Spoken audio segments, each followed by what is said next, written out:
Hi, how are you?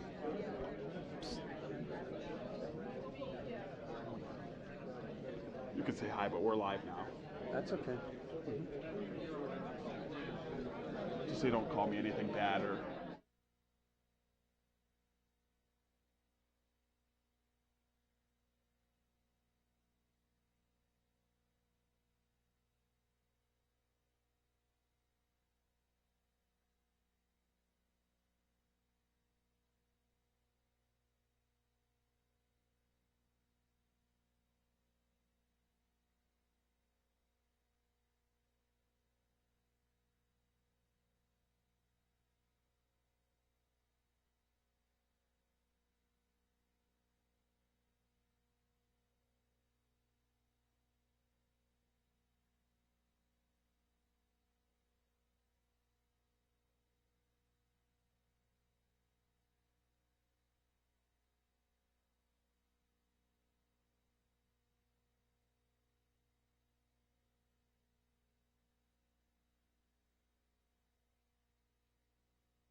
Okay, let's get started, everyone.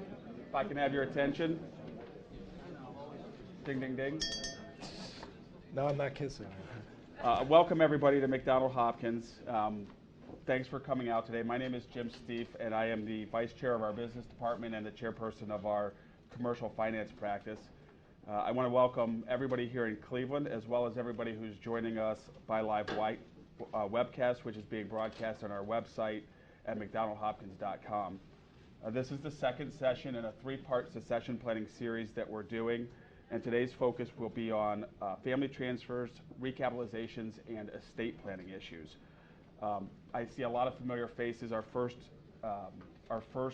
event was third-party sales, including sales to third parties, ESOPs, as well as management buyouts, and today is going to be along the lines of keeping it in the family, or again, transfer, dividend recaps, and family transfers. I'm going to be brief because we have a lot of information that we'd like to discuss today. Joining me on the panel are Dave Call, who is the vice chair of our tax and benefits group, along with Brian Jareb, who is also in the estate planning group, which is part of the tax and benefits group. During this event, we're going to try and make it somewhat informal. We have definitely a lot of things we want to talk about, but we'd like to get your feedback and questions if you have any. If you do have questions, for those of you in Cleveland, you have a card like this that you can write your question on and raise it, and somebody on our staff will pick it up and bring it up to us. And if we can answer it, we will. If it's something that involves a little bit more explanation or other detail, then we'll follow up with you afterwards. And if you're participating by webcast, you're welcome to email your questions by clicking on the email link on your screen. You're also welcome to join the conversation today on our Twitter feed by using the hashtag MHBusinessHour. Having said that, just a little bit of upfront before I pass it over to Dave. The reason that we're doing these succession planning series is because, depending on what you read, there's probably 78 million or so baby boomers in this country, and it's estimated they own probably somewhere around 7 million companies. And some of those companies, or a lot of those companies, will probably be sold, which is what we covered in our first series, but a lot of them will stay in the family, and that's what we're going to talk about today. So having said that, Dave is going to give a little bit of an update on the state of the market, and then we'll get into the details. Sounds good. The good news here is I can act like President Obama and give my own State of the Union. For those of you, I don't know if anyone was here 3 years ago, we did a similar seminar called Back to the Future, and I got to do an overview of where we are, where we're heading, and why is the time right for what we're presenting today.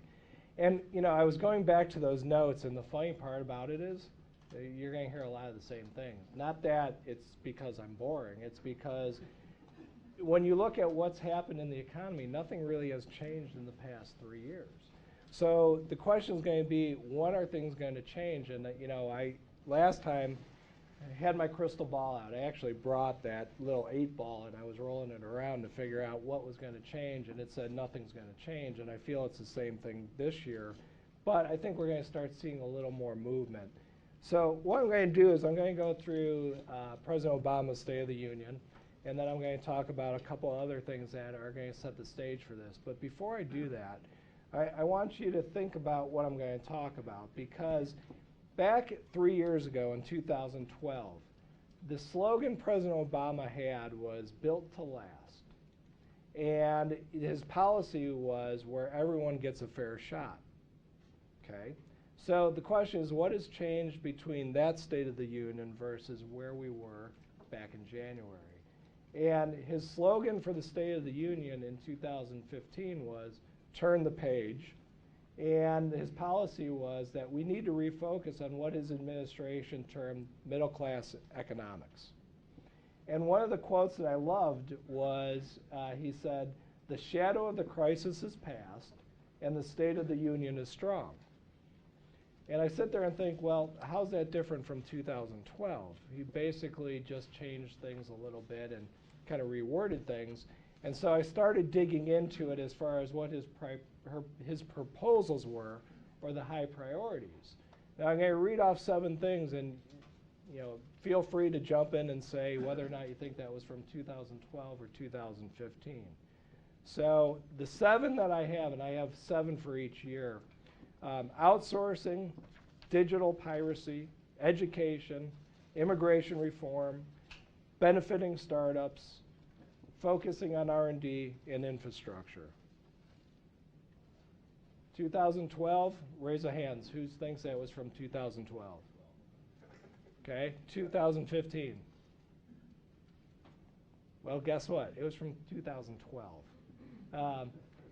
Which doesn't say a lot. His policies haven't changed much, because if we look at 2015, what he focused on was middle-class initiatives. Well, the big one here is raising the minimum wage, because the feeling is you cannot support a family on $15,000 per year. Education, there were a lot of different proposals, but the one that struck a lot of people, one negative and one not so bad, elimination of the tax breaks on 529 plans. Well, that was withdrawn. But the other one was providing for 2 years of community college. That's not a bad thing, but the question is going to be, that's going to cost $60 billion over 10 years, so how do you fund it? The next point he raised was that there should be major tax code overhaul. I've heard this since I started practicing back in '93, that we should have the tax code redone, but nothing has ever gotten done, and I would not project that anything will get done this time either. Next, cybersecurity legislation. This one has a possibility of actually having something done based on all the breaches that have been occurring. He also, believe it or not, focused on climate change. I thought that was a very interesting one. That was different from 2012, and that we should take all actions necessary to make sure that we put in place more regulations to deal with the climate change. War on terror is another topic this time that wasn't as prevalent last time that he focused on. And then also infrastructure again. We need to take care of the infrastructure because it's dying. But if you think about it, how are we going to fund all this? Well, guess what? It's going to come about by raising higher taxes, and in particular, capital gain rates are under attack again. Right now they're at 23.8%, and you might wonder how I get to 23.8%. Well, the rate is 20%, but now we have the Medicare tax at 3.8%. So in theory, on capital gains, it's 23.8%. So as tax returns are being prepared this time, guess what? People are having a shock on that 3.8% additional tax on it. So what they're proposing on doing is taking it up to 28%, which would in theory be 31.8%. So that's how part of this is going to be funded. Another way that they're proposing to do it is closing tax loopholes. For those in the financial industry, one of the big areas is closing the loophole, as they call it, on carried interest. Basically saying that those are not subject to capital gain, but would be subject to ordinary income. And I know Brian's going to talk a little bit later about some of the reforms or proposals in connection with the state tax as well that will have a significant impact. But, so what do I think is going to happen? Just like last time, I should have just copied what I said last time and pasted it. But, last time it was an election year, and so nothing was going to get done. Here's my view. Right now, we have a lame duck president. We have Congress controlled by the Republicans, and the presidential election is 2 years away. So what's going to get done? Nothing. Okay? So from a legislative perspective, I don't see tax rates going up. I don't see a lot of these proposals being enacted. So what does it mean for all of us? It's going to be 2 more years of uncertainty. And so we're just going to have to look at what the economy is going to do. So then I turn to the Federal Reserve. So what's the Federal Reserve doing about interest rates? Well, I've heard this for 2+ years, that interest rates are going to increase. But this time I think it's really going to happen. I've listened to a lot of economists out there, and the belief is that starting in the summer of this year, interest rates are going to start ticking up. That could be wrong, but if you look at the jobs report that just came up, and if you see how the stock market reacted to that, I think that a lot of people believe that now is the time. There's a lot of uncertainty in the markets. So what does that mean? Well, we have still historically low interest rates. And so time is right to do something in connection with those low interest rates. And then I turn, the last part of the analysis would be, we just did as a firm the Business Outlook survey. And I don't know if everyone has had the opportunity to visit our website to check it out, but some of the results are interesting. With all the gloom and doom that I just talked about, business owners still feel that they're optimistic about the future. In particular, 70% of business owners and executives expect business conditions to improve this year, compared to 65% last year and 54% 2 years ago. So there's a lot of optimism out there. The other thing, though, that's out there that causes concern, and I think when you look at the results, there's 2 big challenges that are out there. The first is what's going to happen with the Affordable Care Act. There's a lot of uncertainty. Businesses still don't know what to do with it, what it means. As I was talking to Dale Vlasic, who heads up our employee benefits practice, his view is, well, I tell people things today, but I know it's going to change in 6 months. Because the regulations and rules are being drafted as we speak, so you don't know what's out there. The other thing that causes a lot of concern with the business owners are, what about healthcare costs in general? What are we going to do about that? How are we going to pay for it? So right now, when you look at it, there's a lot of uncertainty out there. There's the belief that things are going okay, but where are they headed into the future? So with that said, as business owners are looking for how to either recapitalize their companies or pass that company on to the next generation or even contemplate a sale, which was talked about in our first series, what do you do and how do you go about doing this? Because right now, I am a firm believer that, and I said this 2-3 years ago, so don't quote me on that, but it's the perfect storm.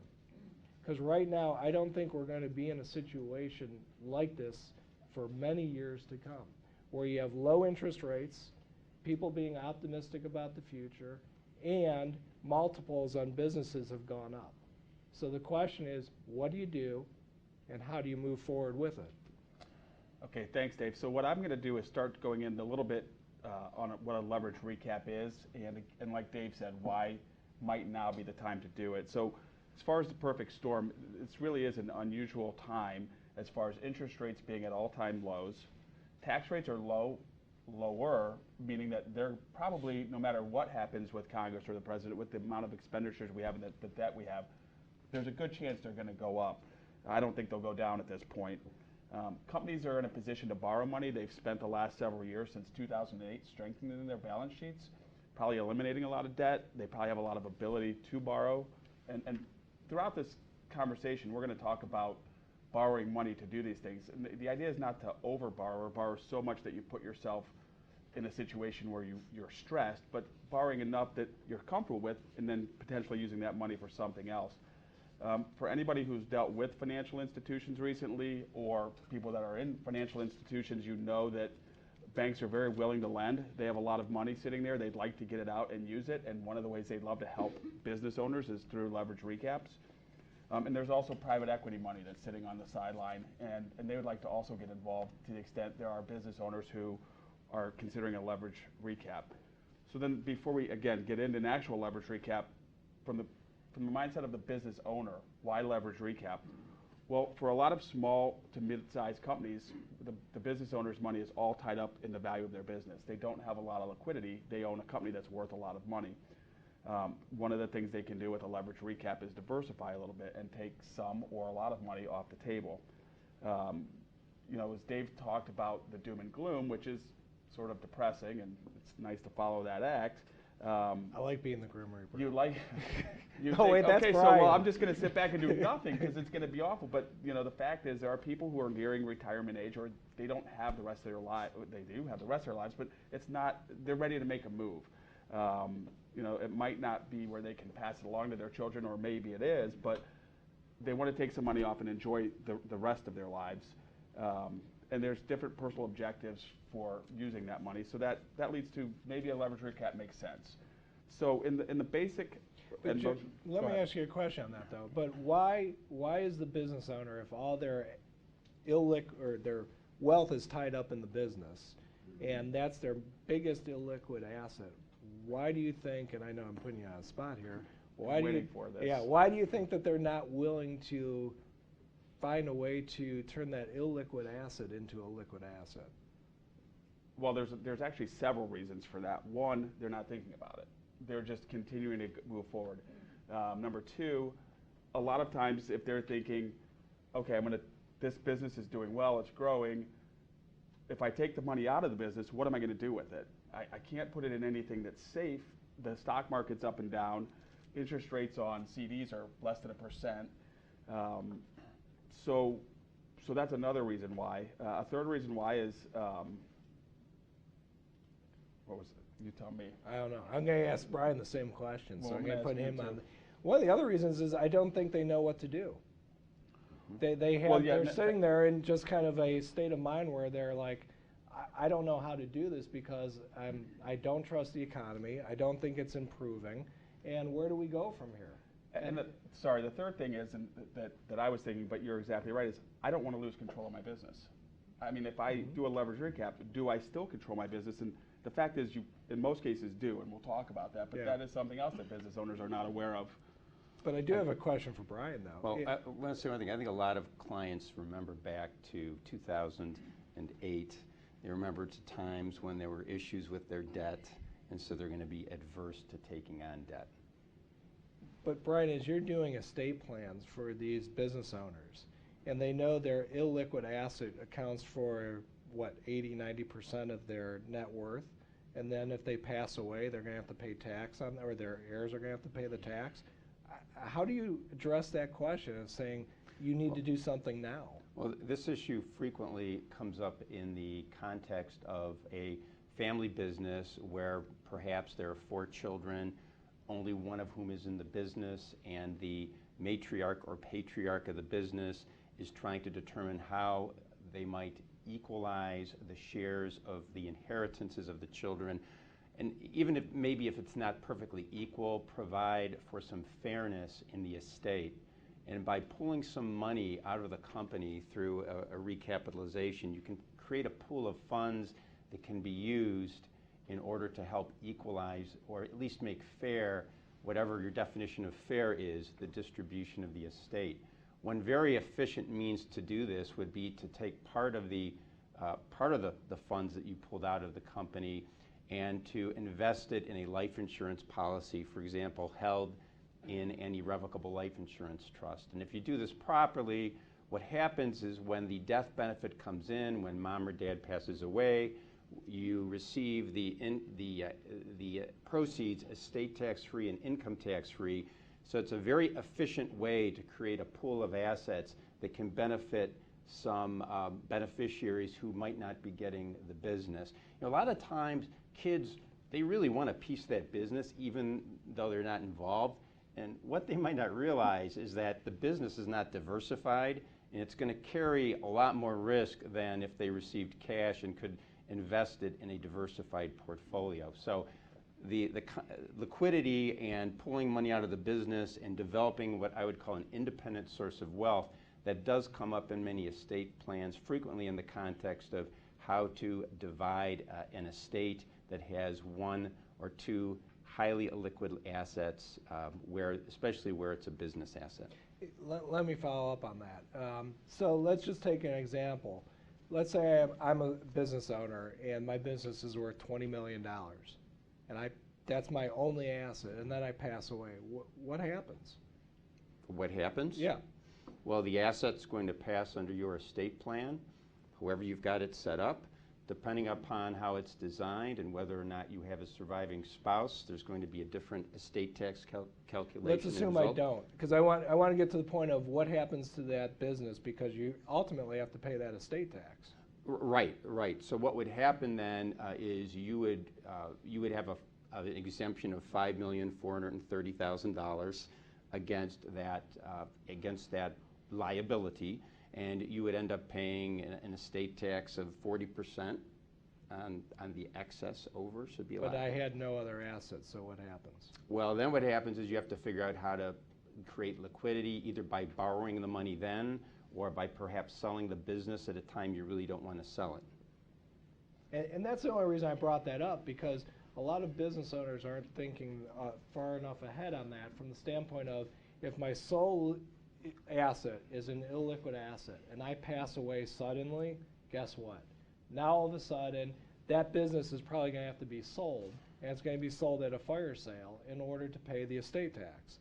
So that's one of the things that, as we're going through this, kind of keep in the back of your mind as far as saying, okay, this is not just about business succession planning, which is the focus of it is, but it's also about managing your estate plan, because you've got to come up with a way in order to finance that tax, because it's going to have to be paid.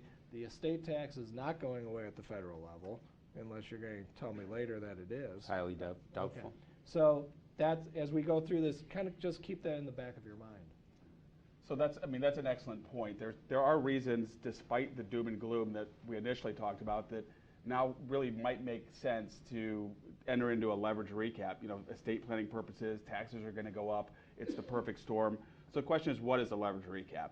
And in the most simple terms, it's basically borrowing money from a bank or from another source to recapitalize your balance sheet. And that can be done through borrowing the money and kicking out dividends, or borrowing the money and doing a stock redemption. And I'm not going to get into too much of the detail, because a lot of it will depend on the estate planning and the tax portion of that, and we'll get into that in a little bit. But that is the basic idea. Is I'm going to do a leverage, borrow money, and recapitalize, meaning have the company buy back some of my stock, put some money in my pocket, or kick out a dividend. And then there's some benefits. And besides the benefits we just talked about, which are the ability to pre-plan your estate, as well as maybe avoiding additional taxes in the future, it gives you diversification of your assets. I mean, as we've seen, the economy's all over the place. That could theoretically mean that the success of your business may be great today, and tomorrow something changes and it's not so good. And if all of your money is tied up in that, then that's an issue. So you have the ability to diversify. Depending on the type of leverage recap you do, in most cases you will retain ownership and management of the company. So you don't have to worry about being a minority owner or selling it to a third party and you're just a consultant. I mean, you stay in the business. We have already talked about the fact that it definitely helps the succession plan, and especially the estate planning portion of that. And depending on how you do it, it might, if you think, gosh, my business is still going to grow, you don't have to take all the money off the table day one. You can do a partial redemption or a partial, a smaller dividend, and know that if it grows, we're going to take another bite at the apple somewhere down the road. Yeah, and let me just comment on that real fast, Jim. Where a lot of people don't focus on that is the fact that, if you own the company and you have a very strong balance sheet and you do a leverage recap, you're not diluting your ownership interest. You're just taking money off the table.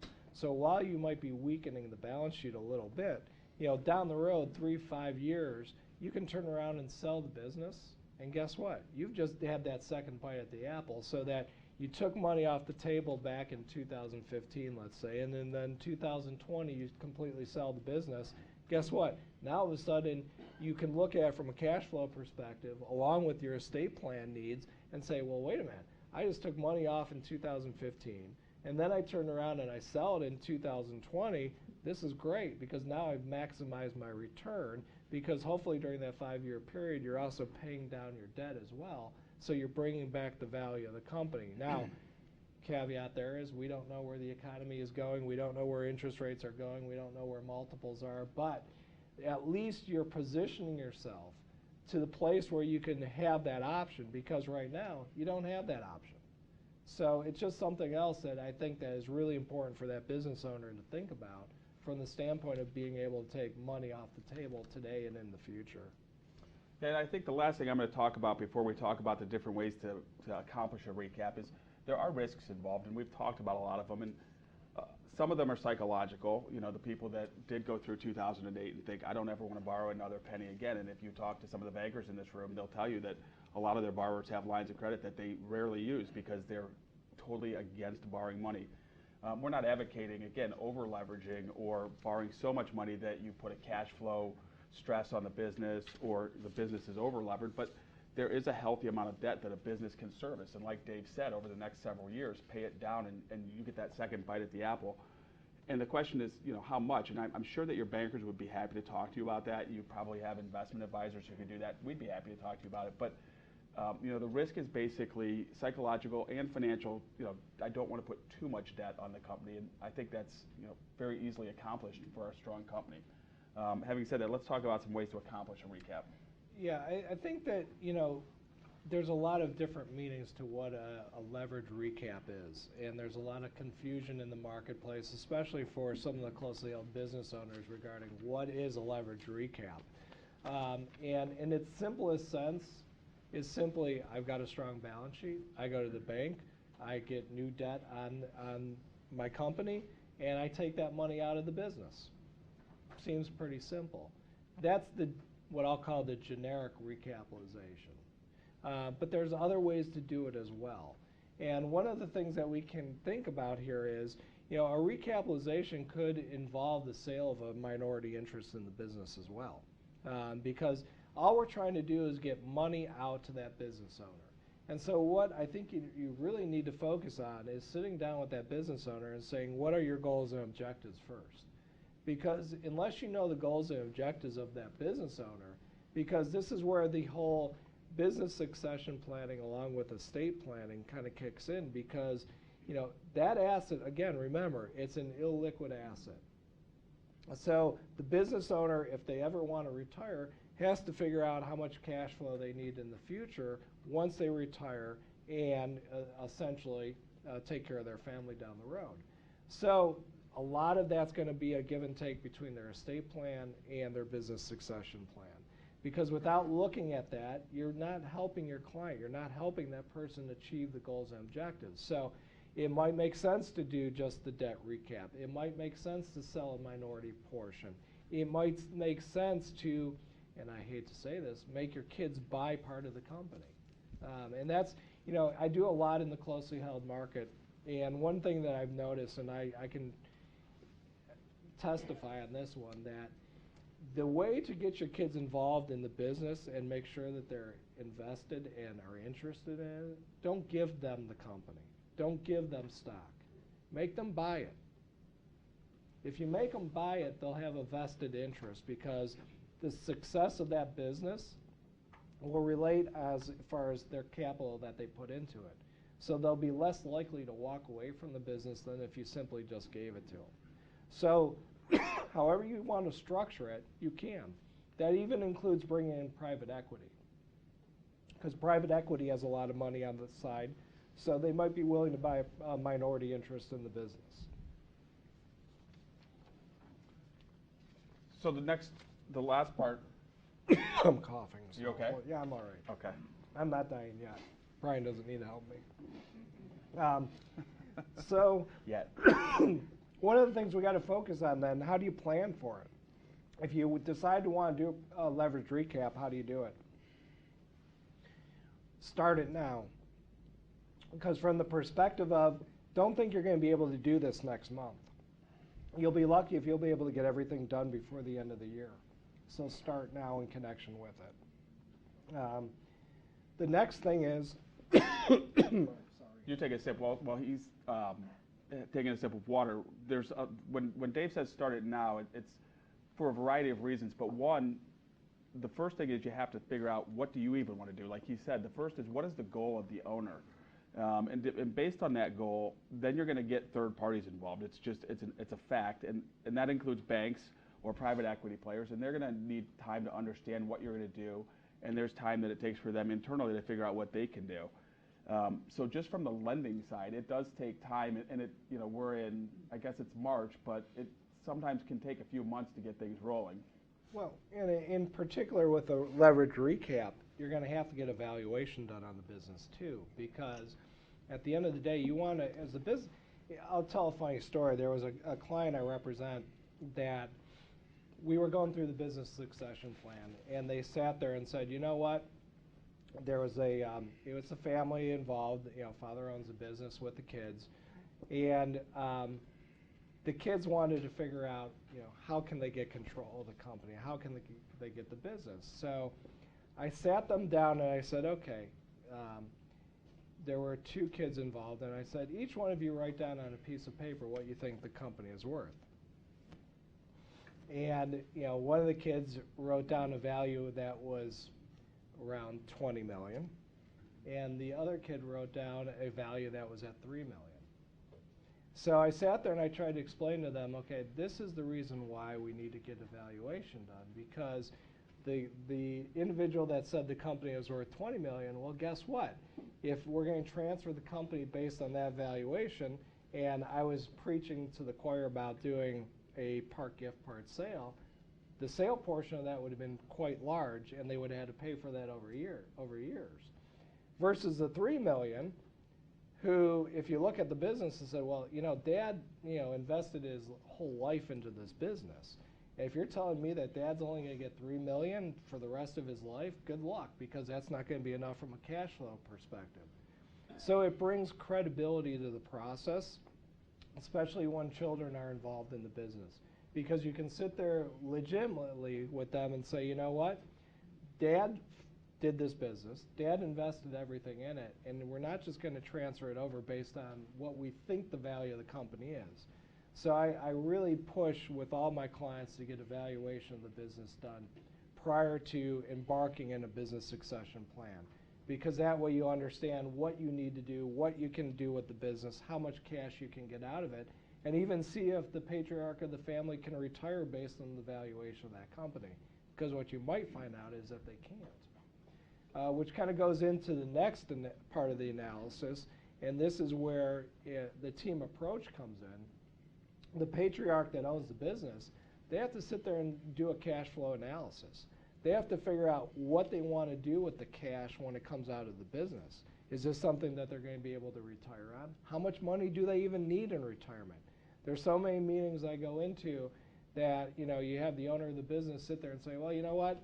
I don't know how much money I need. I just take kind of what I need right now from the company, and that's good enough. Well, you're not going to be able to do that in retirement. So they're going to have to sit there and say, you're going to have to create a budget. And this is where a financial planner comes in and helps do the analysis as far as saying, okay, here's your expenses and here we're going to go. So there's a lot of upfront planning that goes into this process as far as what you want to do with the business, not just with a leverage recap, but with some of the other ideas that we're going to talk about during the rest of this program. Right, and I think Dave blended a little bit of both, which is good.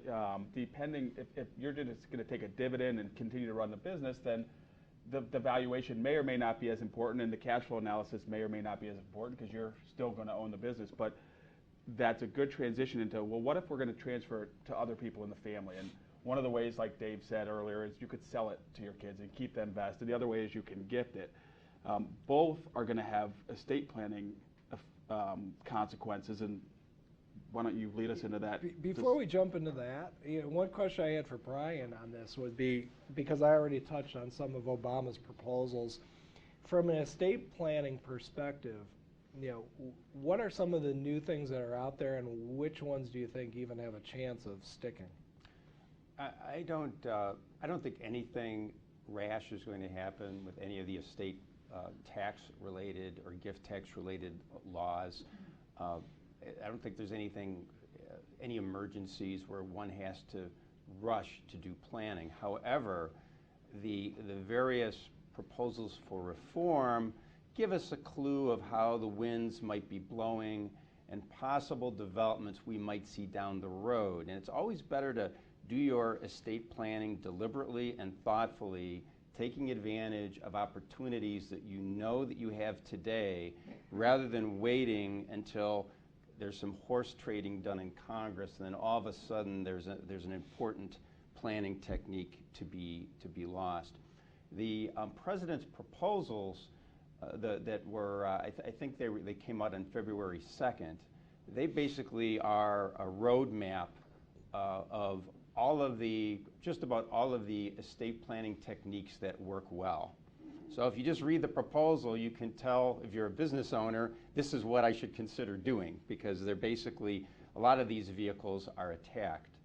There's some fairly radical stuff in this proposal.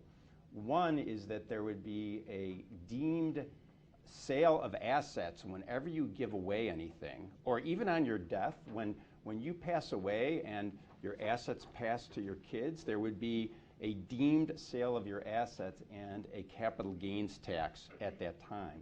And I view that as being pretty radical. Do I think that would actually gain any traction? I don't think so. I hope not. It would be highly negative.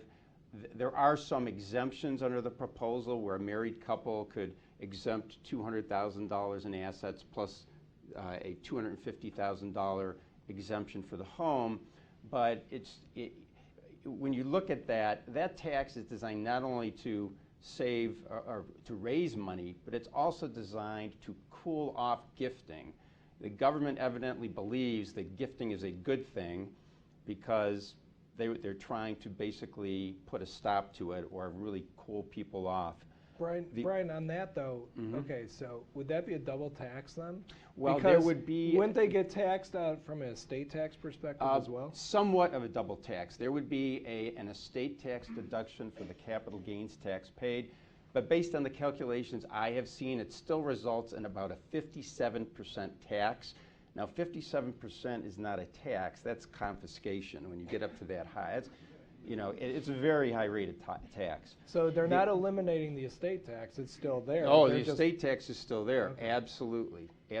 What I just talked about is the president called this whole thing the trust fund loophole. It has nothing to do with trust funds. It's just not true. It relates to the fact that they want to charge an income tax for any gratuitous disposition of assets. Now, they are giving charities a break. There would be no capital gains tax if the gift were to charities. Now, there's some other things that are interesting going on in the estate tax reform area. One is that, and this is basically back to the future, the presidential proposal calls for a reduction in the exemption from the current $5,430,000 to $3.5 million, which was the level in 2009. And his proposals have all contained this particular provision. That's nothing new, but they continue to go back and focus on this 3.5 million number. Also, they want to limit the amount of that exemption you can use against lifetime gifts to $1 million. So they want to limit that. They would also raise the maximum estate and gift tax rate to 45%. It's currently a flat 40% tax. Another part of the proposal that will have a lot of people up in arms, especially those who have maybe set up life insurance trusts to which gifts are being made, is that they want to limit the annual gift tax exclusion to, let's see, it was $50,000, and it's $50,000 in the aggregate, not per gift recipient. So, if you've got 8 kids, you're not getting 8 annual exclusions anymore. You're only going to get that aggregate. Do I think that would pass? I hope not. I don't think so. But when you look at these aggressive positions, what that tells you is that in the future, if there's any horse trading done, we could see some negative legislation come out in Congress. So it is time to start thinking about these different estate planning techniques. What about the tax rate? You talk about bumping the estate tax rate up. 45%, from 40 to 45%. And if you add the capital gains tax, then we're probably up to 57% or thereabouts. Now, there are some other techniques that we use, that frequently used, that are also under attack. And one of them is called a grantor retained annuity trust. And the concept behind a grantor retained annuity trust is you create a trust that's irrevocable, and you transfer an asset, like an interest in the business, into the trust, and you retain the right to receive an annuity back. And the value of the annuity that you get back is designed to equate roughly to what you've put in, so that your gift is zero or near zero. And generally, it's best when we do a trust like that, a GRAT trust, to provide that the annuity will only be paid back to the creator of the trust for a 2 or 3 year period. And the reason is because if the creator of the trust dies while they're receiving that annuity, it's included in their, or a portion of the trust is included in their estate for federal estate tax purposes. The president's proposal would put all kinds of limitations on the use of those types of trusts. For example, we'd have to have a minimum annuity of 10 years being paid back to the creator of the trust, and that would increase greatly the risk that someone would die within the term and therefore become subject to tax. But when you think about this concept of doing a GRAT, think about it in this way. If you had a $2 million business interest and you put it in the GRAT, and you receive the right to receive back 2 annual payments, each of $1 million, plus a little bit of interest back, let's say 1.8%. I think that's the current rate that's being used. What happens is what you're getting back is equal to what you put in, basically. So what happens if during that time period the business appreciates and it's worth $5 million? And what happens is you're still entitled to get your $2 million back, but that $3 million excess passes to your children with really no tax consequence.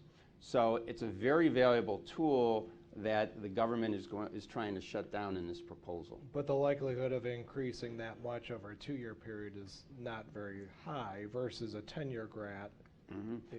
But normally people come to us, and the common thing I see is somebody expects an event within 2 to 3 years, and they are expecting an appreciation in their business due to one or more factors. That's the most common scenario. Maybe they have a technology that they've developed that they think is going to really appreciate, and they're taking it to market. There's usually some factor that causes them to think, boy, this would be a good idea. There's another technique that is also under attack, and that's it's been under attack for quite some time. It's called a sale to an intentionally defective grantor trust. And it sounds like a bad thing, intentionally defective grantor trust. But what it is, it's a trust that is treated as owned by an individual for income tax purposes. And to understand this type of trust, you have to go back in history a little bit. What used to happen in what I'll call the old days is people would create a number of trusts in order to create a number of tax brackets, a number of taxpayers. And then they'd give their assets into these various trusts, and they'd end up with separate runs up the tax brackets. So what happened was legislation was initiated to say that if you created a trust and placed assets in it, and you retained one or more beneficial rights in the trust, or even some very innocuous powers or rights, or if someone friendly to you retained these innocuous powers or rights, that trust for income tax purposes would be treated as owned by you, even though you had given away the asset. And so we now use those rules to our advantage, because it is possible to create one of these irrevocable trusts, and the trust is treated as basically you for income tax purposes.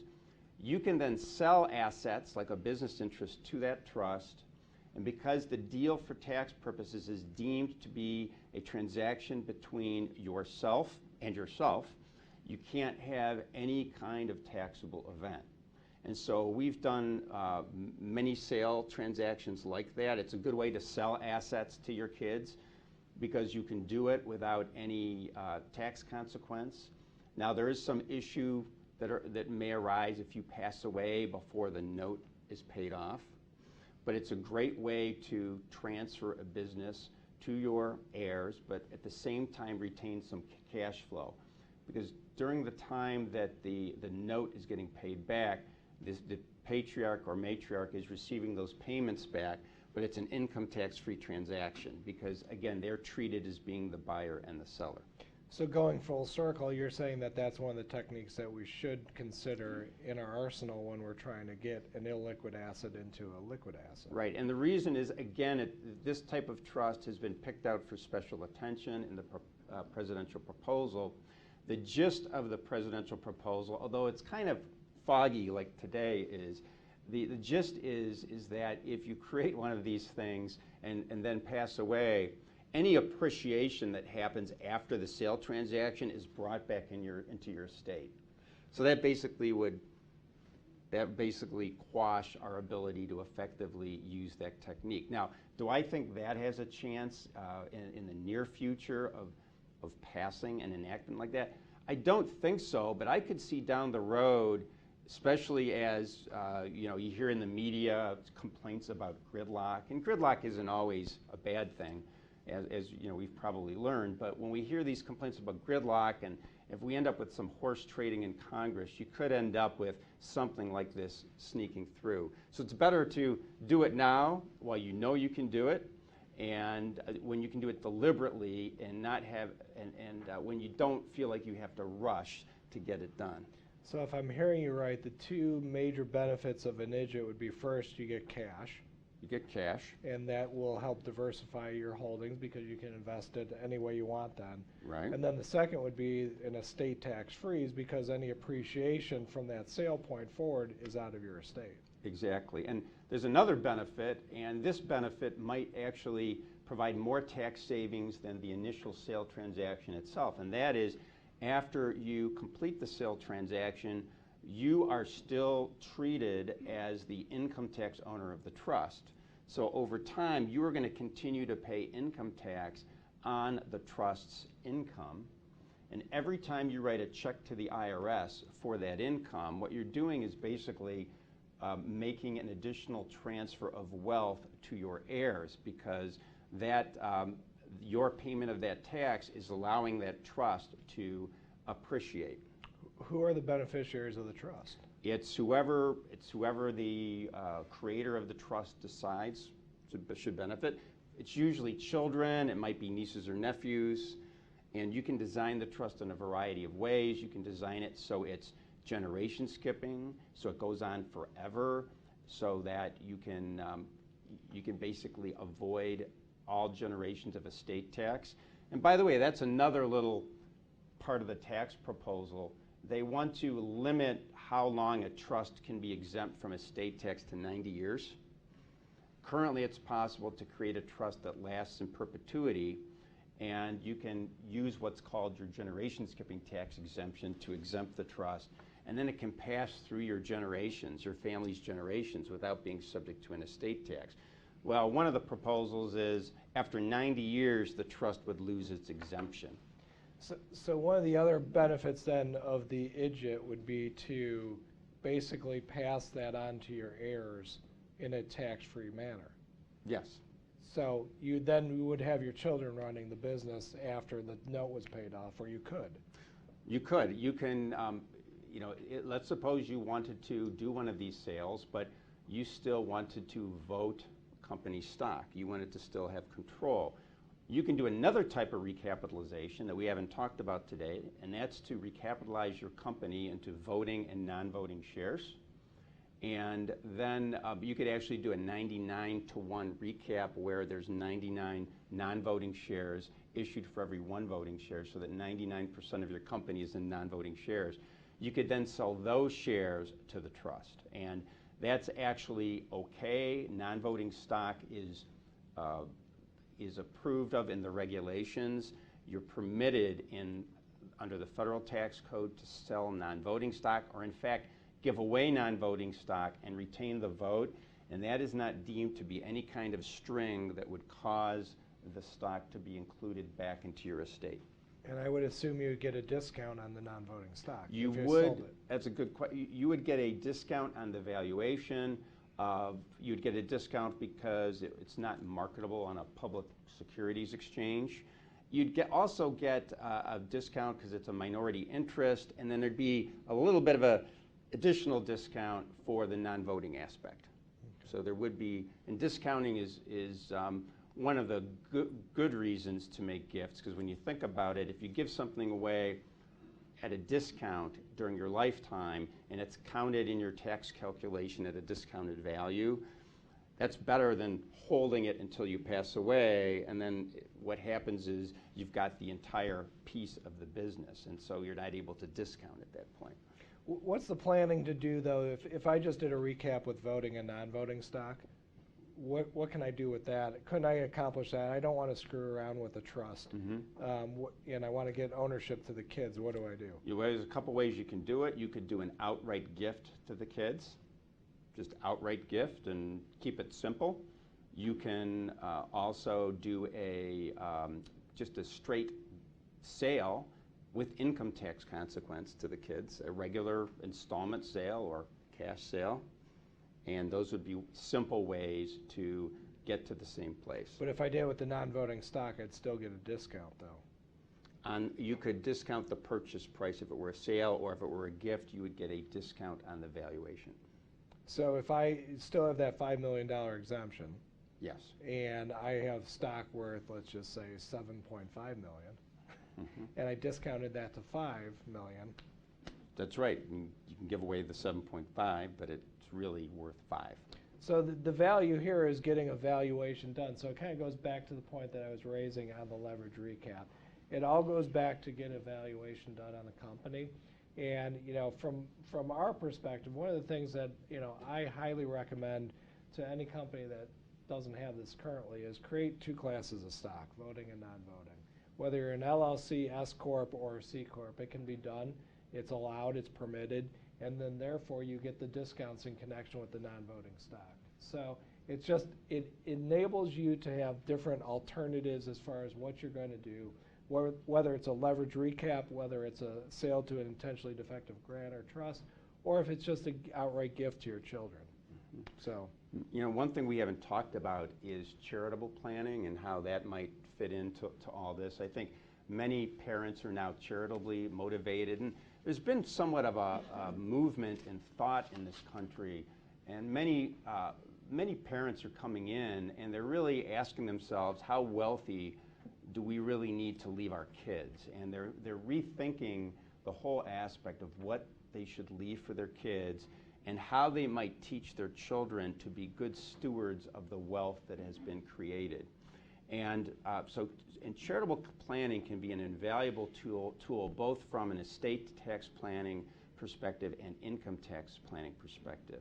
From an income tax perspective, if, for example, it's anticipated that there might be a sale transaction of your business down the road, and you are charitably motivated, the time to start doing the charitable planning is before you have any kind of deal inked, because there's really some marvelous things that you can do with closely held business interests to shift part of the gain out basically over to the charity, and to provide yourself with an income tax benefit and the charity with a benefit.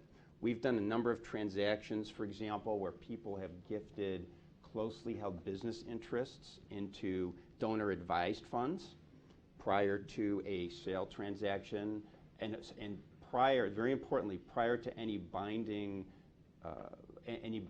contract to sell. And the way the math works out, it's going to be much more tax efficient for you to make your charitable contribution of your business interest into a donor-advised fund or similar charity and then sell the asset than to sell the asset and then make a charitable contribution a part of the proceeds. And with public charities like donor-advised funds, you actually are able to deduct the value, the fair market value of your gift. And so that's a benefit. It's subject to a 30% AGI limitation. If you gifted that same stock to a private foundation that you established, then your deduction is limited to the lesser of fair market value or tax basis, and you've got a 20% AGI limitation. And frequently, clients are thinking about a private foundation, but when we look at it, we see that their tax basis is so low that the deduction for placing their closely held business interests in a private foundation in preparation for a possible sale is just not, you're not going to get much of a deduction at all.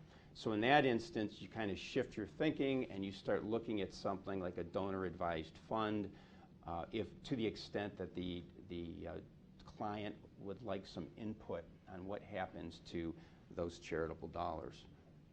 So we're getting pretty close to the end here, and I want to just remind everybody, if you have questions, just write them down and raise them, and they'll be brought to the front, and to the extent we can answer them, we will.